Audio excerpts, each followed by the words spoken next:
आशा अपनी दोनों बहुओं के साथ घर के बाहर सड़ी गली सब्जी एक साइड और साफ सब्जी ठेले पर रख रही होती है। तभी वहां आशा का बड़ा बेटा निखिल आता है।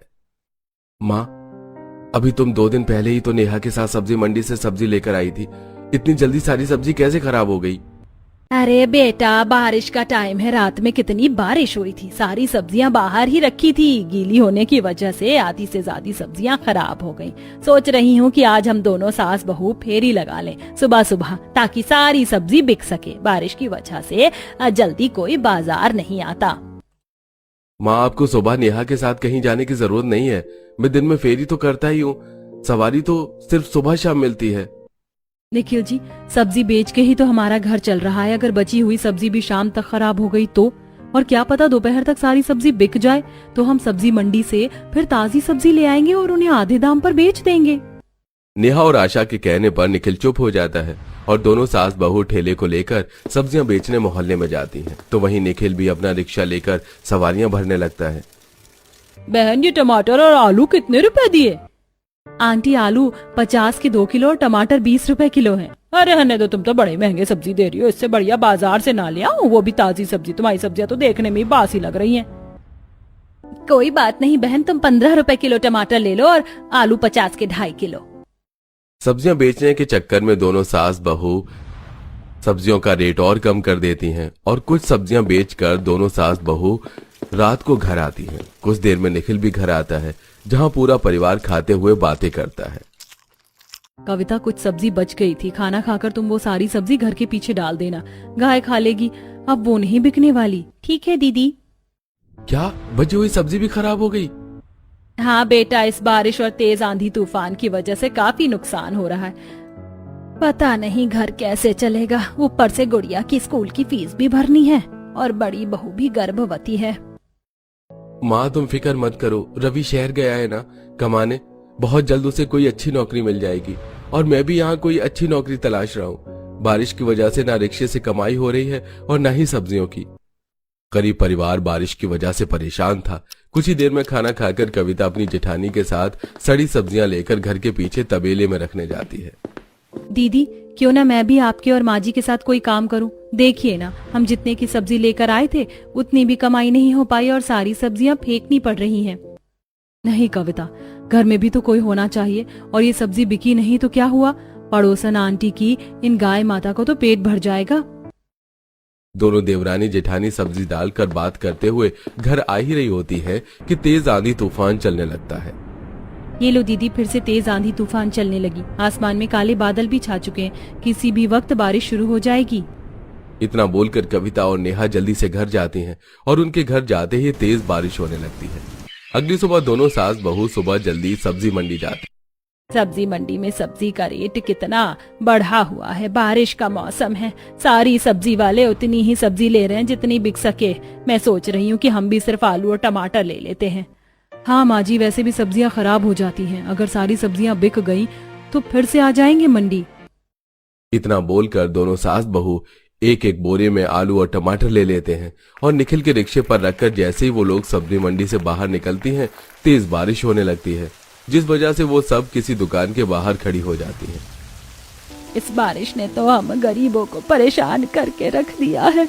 मुझे तो गुड़िया की चिंता हो रही है। पूरे रोड पर पानी भर गया है। मेरी गुड़िया स्कूल से घर कैसे आएगी? मैं उसे लेकर आऊंगा, पहले हम घर पहुंच जाएं। दोनों सास बहू और निखिल बारिश रुकने का इंतजार करते हैं और बारिश रुकते ही सब्जी लेकर जैसे ही निखिल रिक्शा लेकर आगे बढ़ता है तो रोड पर पानी भरा होने की वजह से आशा और निखिल का रिक्शे का पहिया बारिश के पानी में गड्ढे में ही गिर जाता है, जिस वजह से उसकी सारी सब्जियां भी बोरे से निकलकर रोड पर पानी पर तैरने लगती हैं। तभी वहां एक आदमी आता है और आशा को निखिल के साथ उठाने लगता है। अरे बहन जी, आप ठीक तो है? अरे गिर कैसे गई? माँ जी, आपको चोट तो नहीं लगी? बहू, हर जगह तो पानी भरा हुआ है। यहाँ एक गड्ढा था, मैंने देखा नहीं, इस वजह से गिर गई। पर मेरी सारी सब्जी भी इस गंदे पानी में तैर रही है। कोई बात नहीं माँ, आलू तो हैं हमारे पास और जो सब्जियां दिख रही हैं उसे फिर से बोरे में भर लेते हैं, घर जाकर अच्छे से साफ कर देंगे। दोनों सास बहू और निखिल सारी सब्जियां उठाकर बोरे में डालते हैं और घर पहुंचकर काजल और कविता आशा और नेहा के कहने पर सारी सब्जियां साफ करती हैं। वहीं निखिल गुड़िया को लेकर आता है जिसे बुखार था और उसे कपड़े बदलाकर बेड पर लिटा दिया जाता है, जहां नेहा उसकी पट्टी करती है। गुड़िया को मैंने दवाई दे दी है और पट्टी भी रख दी है, थोड़ी देर में ठीक हो जाएगी ये। हाँ बहू, ये भीगने से हुआ है, ठीक हो जाएगा। हाँ, आज का दिन ही खराब है। सोचा था आज बाजार में थोड़ी महंगी सब्जी बेचूंगी ताकि 2 पैसे कमा सकूं, पर इस बारिश की वजह से सब खराब हो गया। माँ जी, मैंने सारे आलू टमाटर साफ कर दिए हैं, किसी को कुछ पता नहीं चलेगा, और गुड़िया को मैं देख लूंगी, आप आराम से जाइए दीदी। हाँ माँ, देखो आलू टमाटर भी बिल्कुल सही है। कविता और काजल के कहने पर दोनों सास बहू अपने आलू टमाटर का ठेला सजाती हैं और बाजार बेचने के लिए चली जाती हैं। कुछ ही देर में दोनों सास बहू सब्जी बेचकर घर आती हैं, जहां कविता और काजल खाना बना रही होती हैं, तो वहीं बीमार गुड़िया सो रही होती है। अचानक बाहर तेज बारिश होने लगती है, जिस वजह से जगह जगह से घर की छत टपकने लगती है और घर में सीलन आने लगती है। साथ ही गुड़िया को ठंड लगने लगती है और वो उठ जाती है। माँ, मुझे बहुत ठंड लग रही है और देखो ना, छत से कितना पानी टपक रहा है।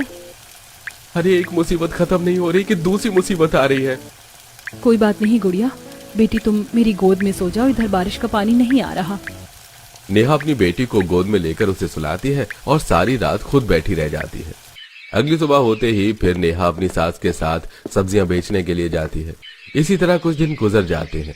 इस बीच दोनों सास बहू दूसरी सब्जियां भी मंडी से ले लेती हैं। वहीं कच्चा और पुराना घर होने की वजह से एक रात जब पूरा परिवार खाना खा रहा होता है तो वो देखते हैं कि उनके घर की दीवारों में दरारें आ रही हैं और बाहर तेज आंधी तूफान चल रही है।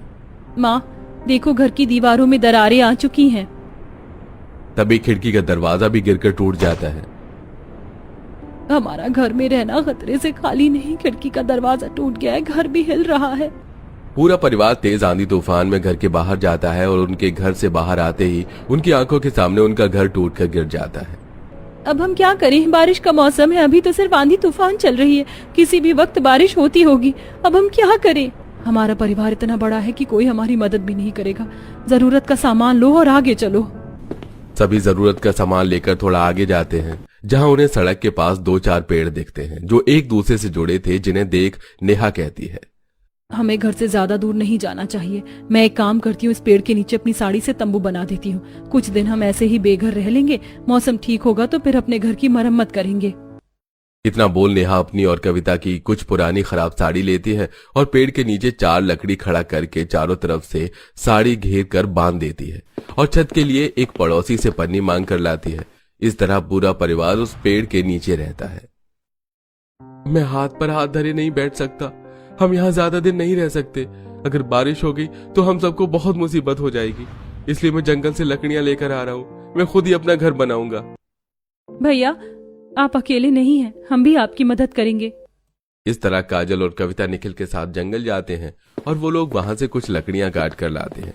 तो वहीं नेहा और आशा खेत से काफी सारी मिट्टी लेकर आती है।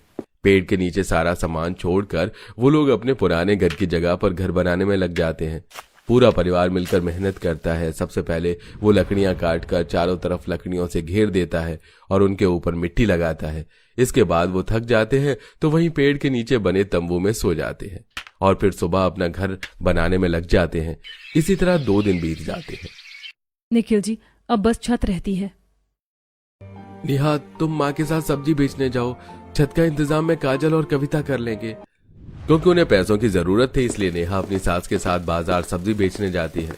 तो वहीं निखिल अपनी बहन के साथ मिलकर कुछ घास काट कर लाता है और पहले वो लकड़ी का इस्तेमाल करके छत पर डालते हैं, फिर उस पर घास डालते हैं और फिर पन्नी लगाकर छत को थोड़ा पक्का करते हैं। इस तरह उनका घर तैयार हो जाता है। इसलिए वो सारा सामान लेकर पेड़ के नीचे से अपने नए बने हुए घर में आ जाते हैं और पूरा परिवार उस रात अपने घर में रात गुजारता है। हमने जैसे तैसे ये घर तो बना दिया, पर ये घर भी कच्चा है, आखिर कब तक चलेगा? उस रात पूरा परिवार उस घर में आराम से सोता है। इसी तरह 1 हफ्ता बीत जाता है। जहां दोनों सास बहू दिन रात सब्जी बेचती तो वहीं निखिल काम की तलाश में लगा रहता। और एक रात जब बाहर तेज बारिश हो रही होती है तो निखिल अपने परिवार से कहता है, माँ, मुझे नौकरी मिल गई है, अब मैं रिक्शा नहीं चलाऊंगा। महीने के 15,000 मिलेंगे। मैं उन पैसों से घर सीमेंट का बनवाऊंगा और आप दोनों जो सब्जी बेचकर पैसे कमाते हैं उनसे हम घर चलाएंगे। रवि जी का भी फोन आया था, वो भी अगले हफ्ते 2 महीने की सैलरी लेकर आने वाले हैं। निखिल की जॉब लगने की वजह से पूरा परिवार काफी खुश होता है और एक हफ्ते बाद रवि भी अपने घर आता है, जिसके बाद दोनों भाई अपने पैसे मिलाकर अपना एक पक्का मकान बनवाते हैं। तो वहीं आज भी आशा और नेहा बाजार जाकर सब्जियां बेचती हैं। तूने मेरा शादी का लहंगा बहुत अच्छा बनाया, बहुत टैलेंटेड है तू। तू जिस भी घर में जाएगी उनके पैसे ही बचाएगी, अच्छे अच्छे कपड़े सिलकर। अच्छा सुन, जैसे तूने मेरी शादी का लहंगा तैयार किया है वैसे ही ये सूट भी बना देना। शादी के बाद कुछ अच्छे सूट होने चाहिए ना, ताकि मैं उन्हें अपनी पहली रसोई या मेहमानों के सामने पहन कर जा सकूं। शीतल शादी का लहंगा लेकर कुछ सूट देकर चली जाती है। वो अब बहुत जल्द सिमरन का रिश्ता भी तय हो जाता है और सिमरन अपनी शादी का लहंगा खुद सिल रही है। और एक दिन उससे मिलने शीतल उसके घर आती है, जिसकी अब शादी हो चुकी थी। अरे वाह सिमरन, तू अपनी शादी का लहंगा खुद बना रही है। हाँ, वो लड़की वाले बहुत अमीर हैं, तो पापा के कहने पर उन्होंने लहंगा नहीं दिया है और मैं भी खुद अपने हाथ का लहंगा पहनना चाहती थी। तेरी शादी का लहंगा तो बहुत अच्छा है, ससुराल वालों के तो अब मजे ही मजे हैं। इतना बोल एक बार फिर सिमरन अपने काम पर लग जाती है। समय गुजरता है और देखते ही देखते शादी का दिन आ जाता है और मंदिर के पास मंडप में जब बारात आती है तो बारातियों के कपड़े देखकर सब हैरान हो जाते हैं। सुनिए जी, देखिए ना इन लोगों ने कितने महंगे कपड़े पहने हैं। हाँ आशा, देख रहा हूँ, पर तुम घबराती क्यों हो? लड़के वालों को सब पता है। वो तो है, पर देखिए ना हमारी बेटी की जेठानी ने कितना अच्छा लहंगा पहना है और उसकी नंद ने गाउन और घर के आदमियों ने कोट पैंट और शेरवानी डाली है। यहाँ तक कि बच्चे की शेरवानी भी कितनी प्यारी लग रही है। सिमरन के ससुराल में हर किसी ने डिजाइनर कपड़े पहने थे। ये देख शीतल की भी आंखें फटी की फटी रह जाती हैं और वो मंडप में दूल्हे के साथ बैठी सिमरन के कान में कहती है, सिमरन, मुझे लगा था कि तू सबसे अच्छे कपड़े बनाना जानती है, अपने ससुराल में जाकर तू छा जाएगी और सब तेरे हाथों का सिला हुआ कपड़ा पहनेंगे। पर तेरे ससुराल वाले तो काफी महंगे डिजाइनर कपड़े पहनकर आए। लगता है किसी बड़े डिजाइनर से बनवाए हैं उन्होंने ये कपड़े। अब सिमरन भी परेशान हो जाती है। कुछ देर में शीतल खुद को रोक नहीं पाती और वो सिमरन की नंद काजल की गाउन की तारीफ करती है। आपका गाउन तो काफी अच्छा लग रहा है, किसी डिजाइनर के हाथों का बनाया है? ये किसी दूसरे डिजाइनर का नहीं बल्कि मेरा खुद का डिजाइन किया हुआ कपड़ा है। हमारे घर में हर कोई फैशन डिजाइनर है। भैया भाभी का खुद का बुटीक है और मेरा मौली, हमारे घर में हर कोई फैशन डिजाइनर है। बेटा, तुम सबने कौन सी दुकान से कपड़े लिए? दरअसल हमारे आसपास के किसी भी दुकानों में ऐसे कपड़े नहीं मिलते। मेरी भी बेटी की शादी होने वाली है, सोच रही थी कि ऐसे ही कुछ कपड़े पहनूं। आंटी जी, हम सब फैशन डिजाइनर हैं, हम अपने कपड़े खुद डिजाइन करते हैं, हमें किसी मॉल या शॉप की जरूरत नहीं। सिमरन की तो सही जगह शादी हुई है, पूरा ससुराल ही फैशन डिजाइनर से भरा पड़ा है। इस तरह घर आए सभी मेहमान बारातियों के कपड़ों को देख काफी हैरान होते हैं और तारीफ करते हैं, जिसे देख सिमरन को काफी अच्छा लगता है।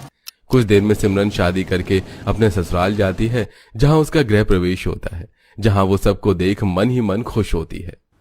मेरी तो किस्मत ही खुल गई, सब फैशन डिजाइनर है, मुझे भी सिलाई आती है करनी और यहाँ रहकर धीरे धीरे इनकी तरह सिलाई करना सीख जाऊंगी।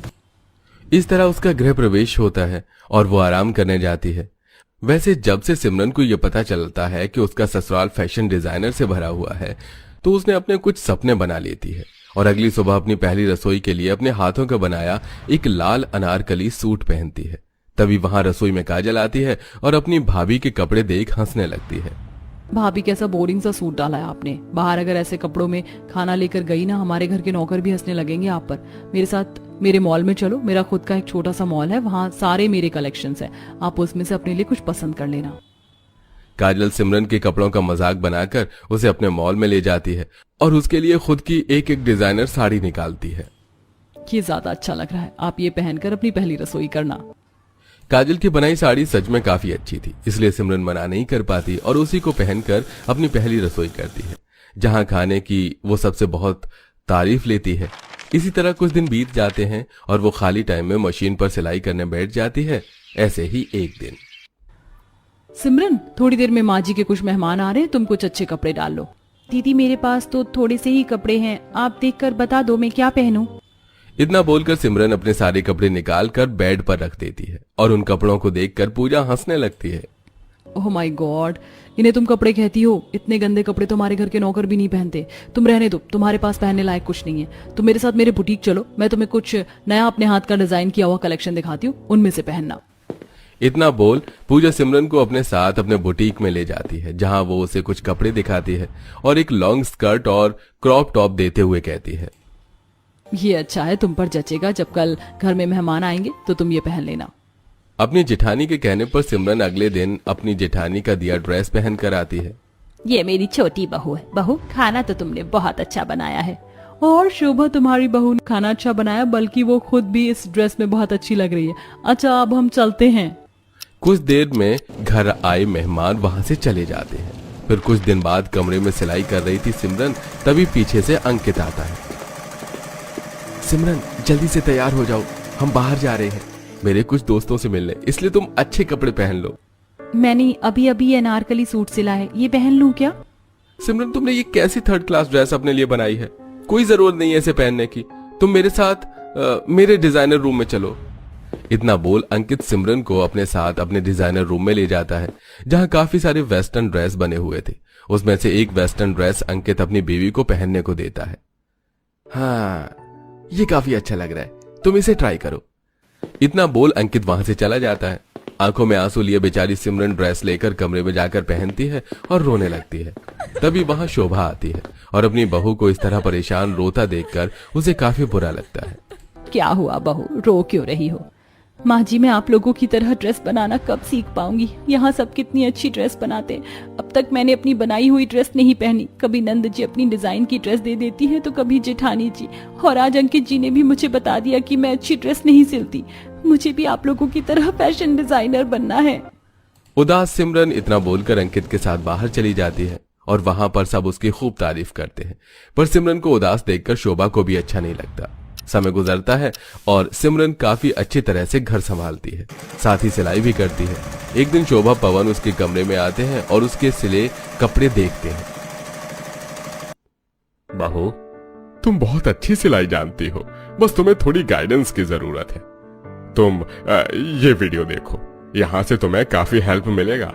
हम सब बहुत बिजी रहते हैं, इसलिए तुम्हें बता नहीं पाते, पर शोभा जब भी फ्री रहेंगी वो तुम्हें सिखाया करेंगी। शोभा और पवन अपनी बहू का साथ देते हैं। समय बीतता है। कुछ दिन बाद शोभा और पवन अपनी शादी की सालगिरह पर घर में एक थीम पार्टी रखते हैं, जिसमें काफी सारे लोगों को इनवाइट किया जाता है। बहू, तुम्हारे पास 10 दिन है। इन 10 दिनों में तुम अपने साथ हमारे लिए भी कुछ फैंसी ड्रेस बनाना। इस सालगिरह हम सब तुम्हारे हाथों के कपड़े पहनना चाहते हैं। पर माँ जी, आप सब फैशन डिजाइनर हैं, पर मैं... अगर तेरा ससुराल फैशन डिजाइनर से भरा हुआ है तो तू इस घर की बहू है। मुझे तुझ पर पूरा भरोसा है। शोभा की बात से सिमरन का हौसला बढ़ता है और इन 10 दिनों में सिमरन अपने और अपनी सास के लिए एक बहुत प्यारा गाउन बनाती है और अपने ससुर के लिए कोट पैंट, जिसे देख हॉल में इकट्ठा हुए सभी लोग कहते हैं, देवरानी जी, तुमने थीम पार्टी के लिए ड्रेस बना ली, पर कहीं ऐसा ना हो कि तुम्हारी वजह से हम सबकी इंसल्ट हो जाए। बहू, तुम भी एकदम से कोई बहुत बड़ी फैशन डिजाइनर नहीं बन गई, धीरे धीरे ही सीखा था तुमने भी। शोभा सिमरन का पूरा साथ देती है। देखते ही देखते पार्टी का दिन आता है और पार्टी शुरू हो जाती है। पार्टी में जब रेड कारपेट पर चल रही सिमरन अपने सास ससुर के साथ मेहमानों के बीच आती है, तो पार्टी में आए सभी मेहमान उन सभी की ड्रेस देखकर दंग हो जाते हैं। शोभा, हर बार की तरह सबसे अच्छी ड्रेस तुम्हारी है, पर इस बार तुम्हारी बहू ने बाजी मार ली। सालगिरह तुम्हारी और सबका ध्यान है तुम्हारी छोटी बहू की ड्रेस पर। मैंने तो सुना है कि वो गरीब घर से है, तुम्हारी तरह कोई फैशन डिजाइनर भी नहीं। तुमने खुद से ड्रेस बनाकर अपनी बहू को दिया है क्या? अरे बहन, भले ही मेरी बहू गरीब घर से है, पर वो सिलाई जानती है। मैंने और विनोद जी ने तो बस उसकी मदद करी, और देखो आज उसने मुझे ही पीछे छोड़ दिया। मुझसे भी बड़ी फैशन डिजाइनर बनने वाली है मेरी बहू। ये सब उसी का किया हुआ है, मैंने उसकी कोई मदद नहीं की इन ड्रेस को बनाने में। घर आए मेहमानों को जब ये पता चलता है कि शोभा की बहू एक साधारण सिलाई करना जानती है और फिर भी उसने इतनी अच्छी ड्रेस बनाई अपने लिए और सास ससुर के लिए, तो सब उसके पास जाकर उसकी ड्रेस की तारीफ करते हैं। बहू, जब मैंने पहली बार तुम्हें देखा था उस दिन तुमने अच्छी ड्रेस पहनी थी, पर आज तुमने बहुत ज्यादा अच्छी ड्रेस पहनी है। मेरी बेटी भी फैशन डिजाइनर बनना चाहती है, मैं उसे तुम्हारे ही पास भेजूंगी। ओ बहू, तुमने तो अपने ससुराल वालों का ही रिकॉर्ड तोड़ दिया। इस तरह उस दिन सिमरन पार्टी में सबकी अटेंशन पाती है और काफी खुश होती है। तो वहीं ये देख बाकी घर वालों को एहसास होता है कि रिकॉर्ड बनते ही हैं तोड़ने के लिए।